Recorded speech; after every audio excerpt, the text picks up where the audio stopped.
All right, ladies and gentlemen, we are here, the Progressive Era, our last section. Finally, we have people come to office who promise to help fix all these problems, and they are helping out white people. They're only helping out white people. Okay, so maybe it's not the best thing, maybe it's not the most progressive thing, but we do have some big major steps towards modernity. Big positive changes are coming. All right, so we're going to go through these changes together. We're going to see what makes it progressive, and we're going to see these positive changes and maybe the promises that aren't completely followed through. So I'm going to kind of go through our PowerPoint. Again, you have all of these notes already. So a big problem, right? A problem during the Gilded Age that never got addressed. Overcrowded cities. It led to disease. It led to corrupt government. It led to violence. It led to crime. It led to tenement housing. All issues. And typically speaking, immigrants were blamed for all of these issues because, they weren't born in America, therefore they're the ones causing problems. They're poor, therefore they're the ones causing problems. They're new and different, so they're easy to single out, right? All these issues were blamed on the immigrants, and because they're problems for immigrants caused by immigrants, we're not really worried about spending a lot of money to fix the issue until we have a big magical book called How the Other Half Lives, in which Jacob Riis makes this picture book. He takes pictures of how bad it was to live in these tenement houses. And just like Harriet Beecher Stowe's Uncle Tom's Cabin, we have people who care about the problems that don't apply to them. Once that caring happens, change happens. White people started caring about how bad slavery was after Uncle Tom's Cabin, just like How the Other Half Lives made people start caring about tenement housing. Eventually it changes. Along with urbanization, we had all the issues in the meatpacking industry. All right, another factory type of job. Food was terrible. It was unhealthy. It was part rat and things way worse than rat that got mixed in with the sausage, like poison and human body parts. A book called The Jungle opened up everybody's eyes. We read the book. We started caring. We changed it to the way things are now. We made the FDA. The government is making a positive change to make things better for people. All right. We're going to move a little forward. Oh, here's a nasty picture of what that looked like. Here is the tenement housing. Now, you're not going to get pictures like this on the exam tomorrow, but it would be good to know. Oh, hey, child labor. You guys complain about having 7 classes in a day. They're working with their hands and feet at the age of like 6. Come on, guys. We don't have it that bad. Let's see what else we got. Nativism was a big deal. Lots of white people in America who were born in America thought, hey, this is our land that we stole from the Native Americans. And we deserve more than the new white people coming to America. We really don't like these Irish people coming to take our jobs. And then we really didn't like the Italian people coming in to take our jobs. And then we really didn't like the Chinese people coming to take our jobs. So we made all kinds of laws making it harder for them to come over. Specifically, the Chinese Exclusion Act was the most egregious of these. We basically just passed a law that said Chinese people aren't allowed to come to America anymore. It also led to the return of the KKK during the same time period. Very bad. Woodrow Wilson encouraged their return. Woodrow Wilson's terrible, overrated, racist. We don't like him. But he's progressive. Yay! We'll talk about him in a bit. All right, here's a cool political cartoon that goes along with the nativist idea. Again, you have all this in your notes. All right, so Jane Addams was awesome. All right, Whole House was her creation, and this was this crazy idea where if you educate immigrants and you have a safe, clean area for them to live, society will improve, and it blew everybody's mind. No one thought of that. So everyone started copying Jane Addams. She's a woman in the 1890s coming up with these crazy ideas like focusing on education and creating equality. And people thought it was so ahead of its time, so progressive, that they thought she should get into political office. A woman in politics? What? Yeah, it ends up leading to these things coming. This probably isn't going to be on here. But during this time period, during the Progressive Era, a very good thing happened. The Great Migration is what it was called. All right. It's also basically black people are getting the heck out of the South. There's more job opportunities for them, and there's less blatantly racist people for them to deal with in the North and in the West. Now, don't get confused. Right? We had KKK cross burning in the South, which is terrible. Lynchings happened not just in the South, but all over. Mostly in the state of Indiana, which supplied more people to fight in the Union than any other state in the Civil War. So things changed very quickly in a very short time period. But going to somewhere where there's job opportunities, going to big cities where you could blend in better, is a lot safer and more helpful to the black population than staying in the South, where they're forced to sharecrop and they're being traded with blatant racism, right? Baby steps to a better future is what's happening there. And I think, we're still taking those baby steps. They're not big enough. Another progressive idea that really took off during this time period was Prohibition. Now, Prohibition was always around, dating as early as back to 1826. The American Temperance Society came around, and they started talking about banning alcohol. And basically, it was getting very popular because of, well, let's just be honest with each other. The way society thought was, man, my husband's cheating on me and going to saloons and spending all of his money on alcohol and prostitutes. So if we get rid of alcohol, he won't do that, right? My husband is beating me when he gets drunk. If we get rid of alcohol, he won't do that. My husband gets drunk and he goes to the casino and spends all of his money gambling. If we get rid of alcohol, he won't do that. The logic was, alcohol is what makes men trash. So if we get rid of alcohol, all of society's issues will be solved. Totally logical. It's not men's fault, it's alcohol's fault. So throughout American history, we have rises and falls of the popularity of Prohibition. It was gaining traction, and then the Civil War started, and I guess everybody decided, man, that was tough. We really need a drink. So they cooled off with Prohibition for a while after that. And then in the 1870s, it started to come back to the forefront of politics. The Women's Christian Temperance Union became very outspoken about the idea of Prohibition. And notice there's always this theme, temperance, which is typically a idea of Prohibition. Christianity, right? This was very churchy of an idea, much more conservative, religious, moral values. We're talking about the idea of Prohibition. And women, we're talking about Prohibition. Women's suffrage and Prohibition worked hand in hand, so it shouldn't be a surprise that they were passed as amendments back to back. Okay?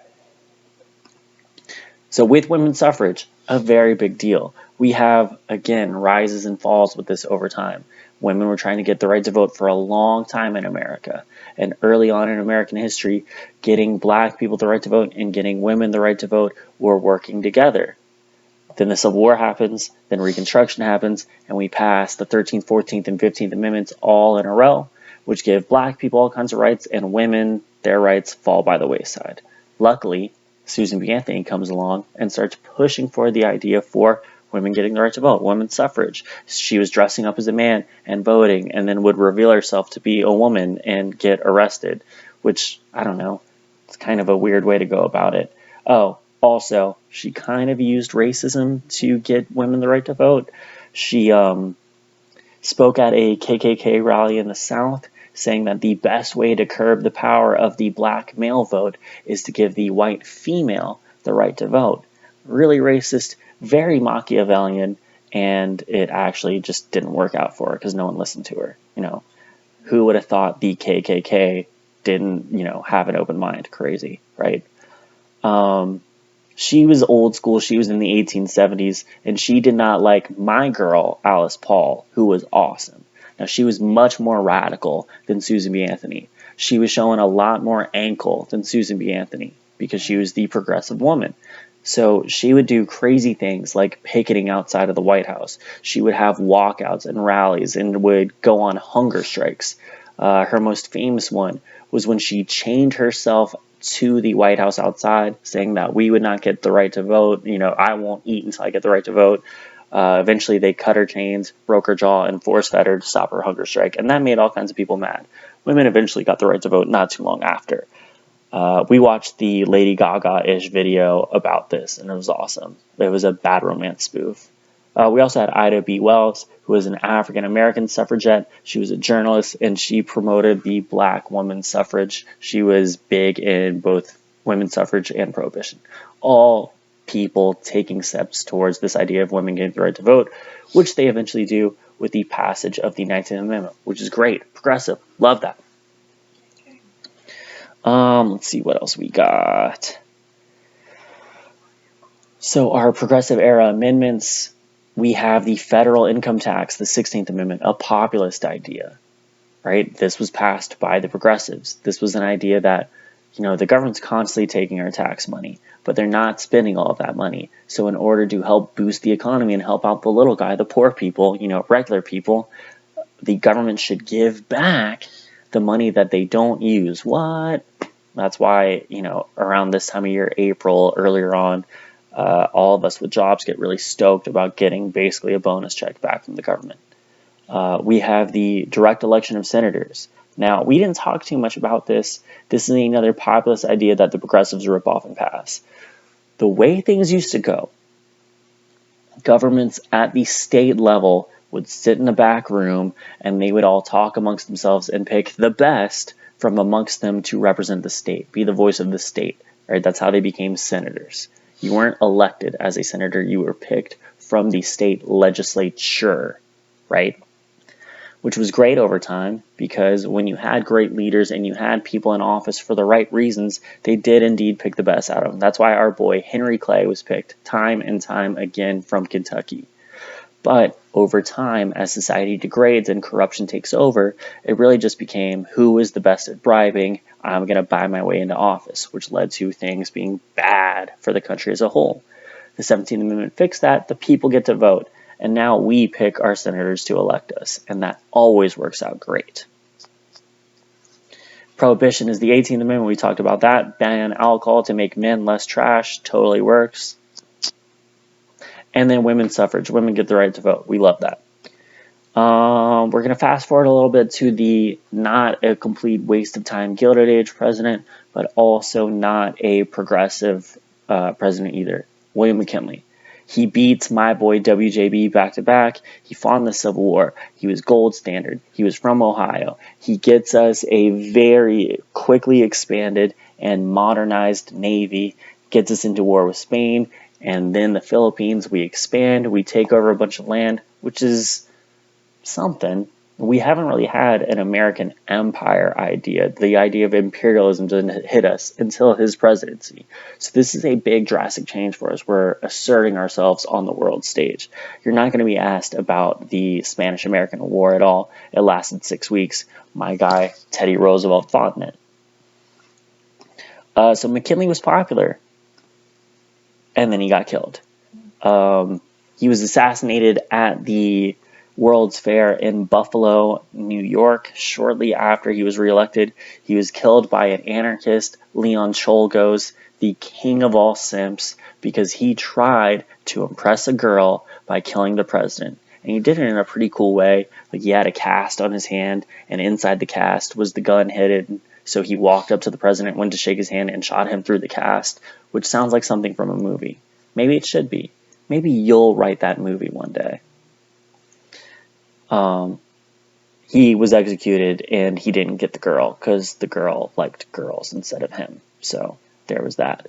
And my guy Teddy Roosevelt took office, and now we have an extremely popular, extremely young progressive in office. This is going to be great. Things are going to change. And you know what?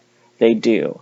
Teddy Roosevelt, extremely established, 2 different degrees from 2 different Ivy Leagues. He was the Assistant Secretary of the Navy, which is, think of him as the Deputy Secretary of Defense today. He was a cowboy. He was a police chief. He was a governor. He was the vice president. He was a lawyer.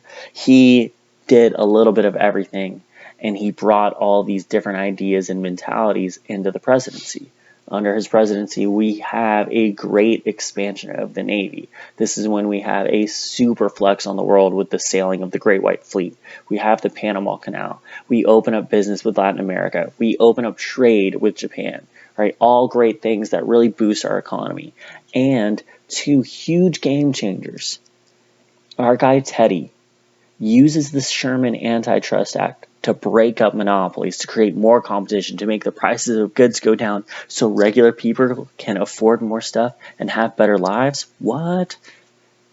He also did what no other president did before him. When a major strike was going down, he sided with the strikers. He sent the military to shut down the strike and said he would, send the military into the factories to make sure they opened back up and made sure the workers got paid.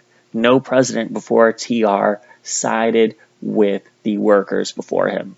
All right, just shortly before, we had Cleveland having the troops kill strikers. Now he's using the troops to defend the strikers. We love this. Teddy is my guy. All right, here we have some various pictures of Teddy. None of these are Robin Williams from the Night at the Museum, although it was a pretty good likeness.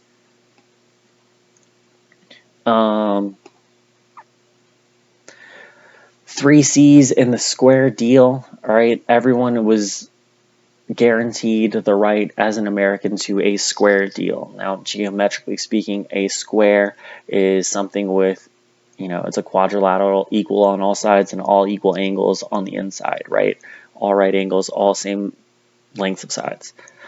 Everyone was equal to that square. No matter if you were the richest of the rich, the poorest of the poor, you would get that equal access, which is cool. Everyone should be on the same playing field. And with his 3 C's, we had drastic changes. Conservation of natural resources. He's building national parks. We love that. Control of corporations. He's breaking up those monopolies. And consumer protection. He's starting the FDNA, the Pure Food and Drug Act. He's making sure that the medicine and the food that we buy is actually medicine and food, which is scary to think that that was a thing that the government had to do, but without Teddy Roosevelt, we wouldn't have it done. So Teddy Roosevelt, he served for, sorry, I tried to sprint through that yawn there while sitting still because I'm an idiot.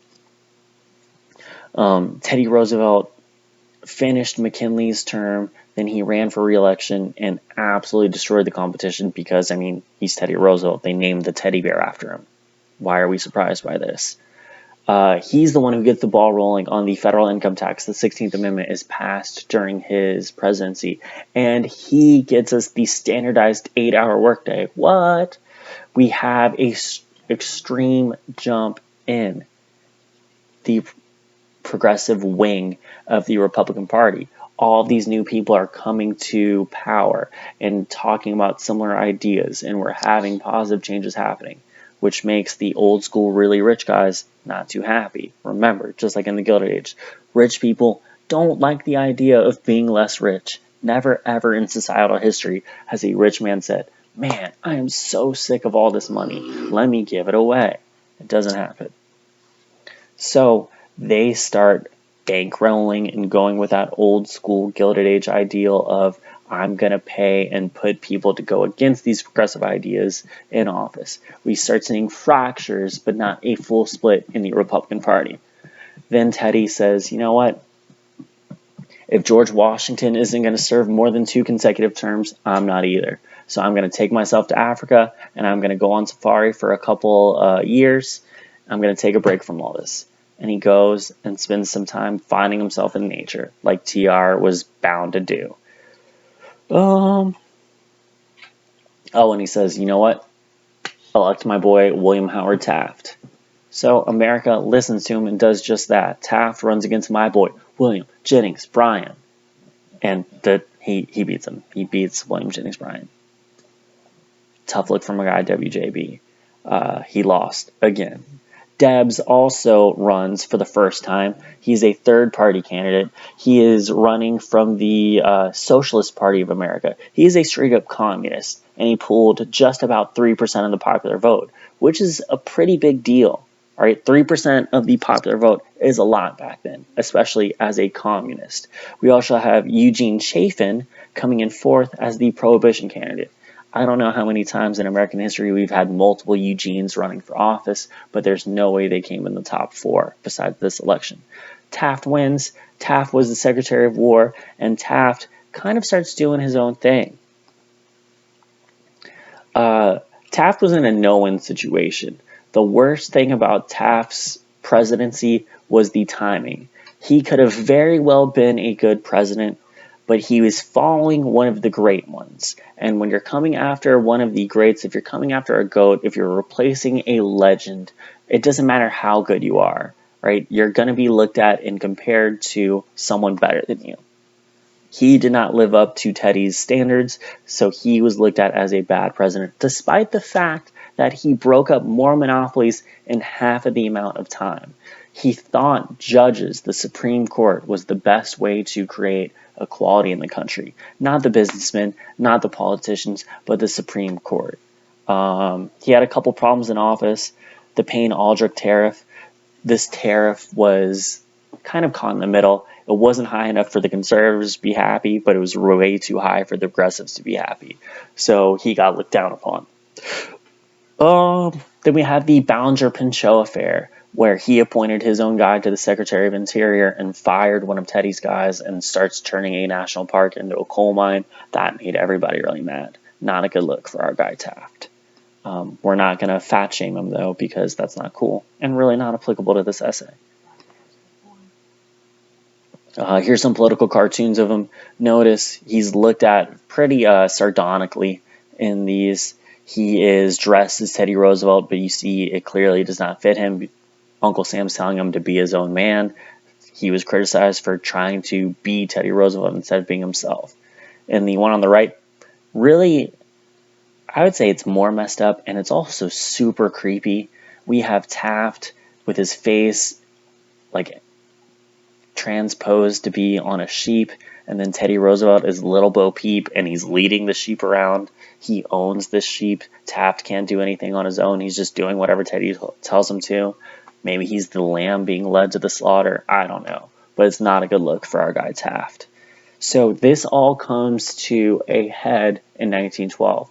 Taft, his popularity is going down, but baby, if I'm president, I'm running for re-election. So that's just what he does. And the Republican Party is not too crazy about him, especially not the progressives.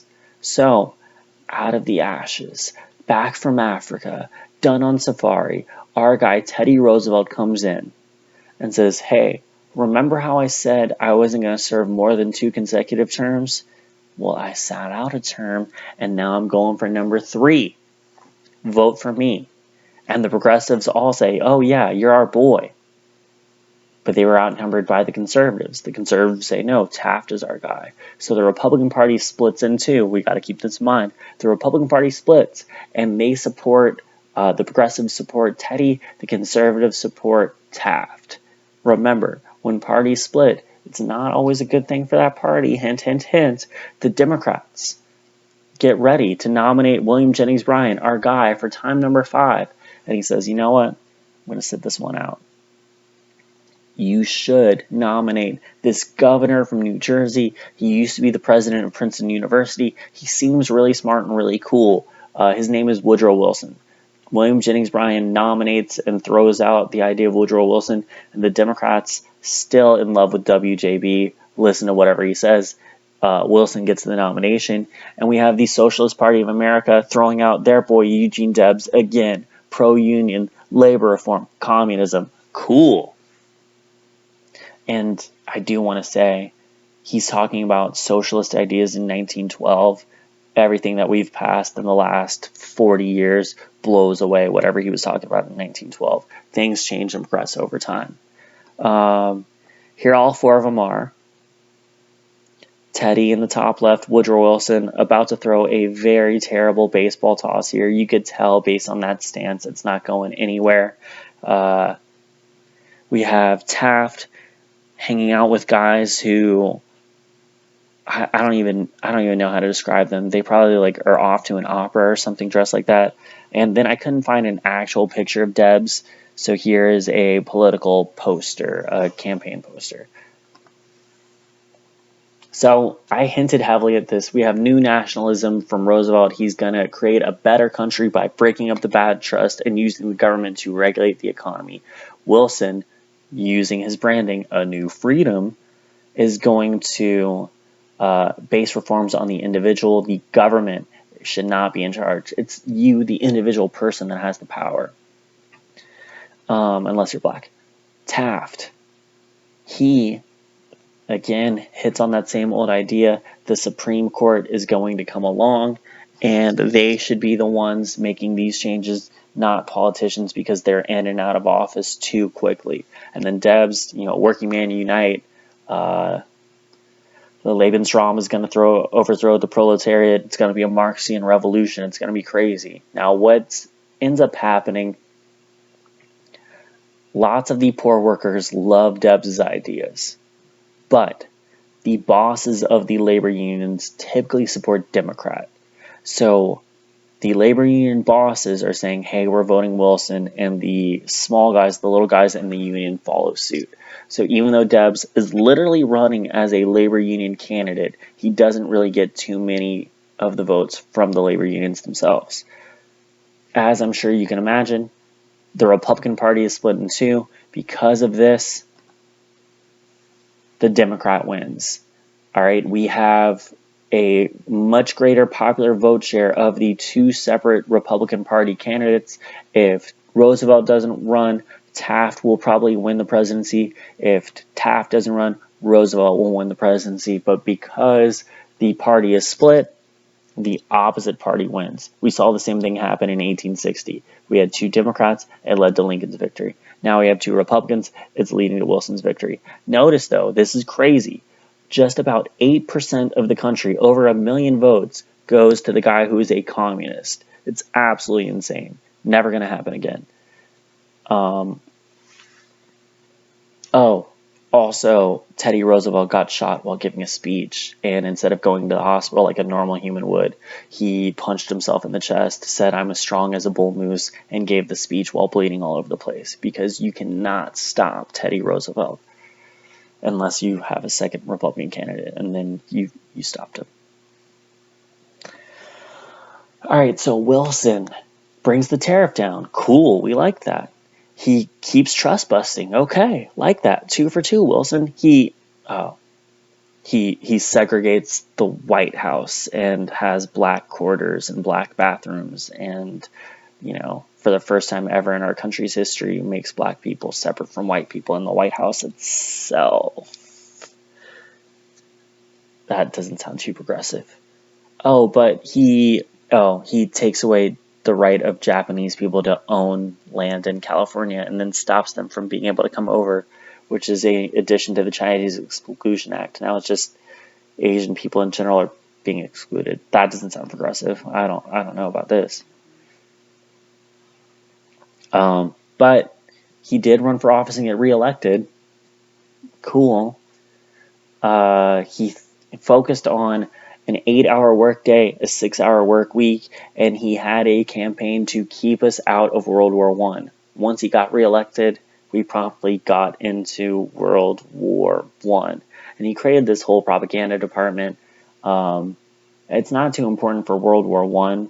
It did very quickly turn us against the Germans. Prior to us entering the war, we were probably about 50-50 split on should we support the Germans, should we support the British. What ended up being the major deciding factor was two things.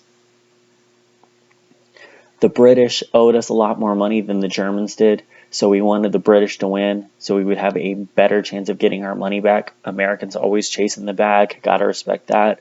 But also, the Germans tried to get really sneaky and get Mexico to attack us. We didn't like that. It was called the Zimmerman Note. Basically, you went to that dude that we weren't friends with anymore and got that dude to try to attack us, and you're just instigating and starting something for no reason, Germany. Not cool. So we're going to fight you. And that's how we got into World War I. and we won it.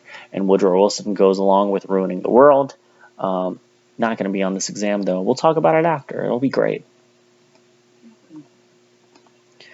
Let's see. The two awesome things that did happen, well, I guess it's not even awesome. I take that back. Wilson, during his presidency, we have the 18th Amendment passed, Prohibition, and we have the 19th Amendment, women's right to vote. Right, so one good amendment comes out of that. And then also he throws in a lot of people in jail who were speaking out against the war. Basically, he's copying Lincoln's playbook, but instead of, throwing in racist people who supported slavery into jail, he's throwing people who think, hey, we shouldn't get into war with European countries, which is a little different. We have propaganda. The last thing that may come up is Wilson's view towards communists, which he hated. Right? We have the first Red Scare in our country. Now, communism is the opposite of capitalism. It goes against our country's ideals. So it shouldn't surprise us that those in power, in order to maintain their power, try to stop the outsiders from taking any type of control. And communism and communists are definitely on the outside trying to get into America. So anything that was socialist or labor union or European had this whole mark, this scarlet letter of being related to the communists, which was bad. And we end up tying the idea of communism to this thing called, where do we got it? Did I skip over it? The Palmer Raids. I did skip it. I suck. We had a guy by the name of Mitchell Palmer, A. Mitchell Palmer. He was the Attorney General.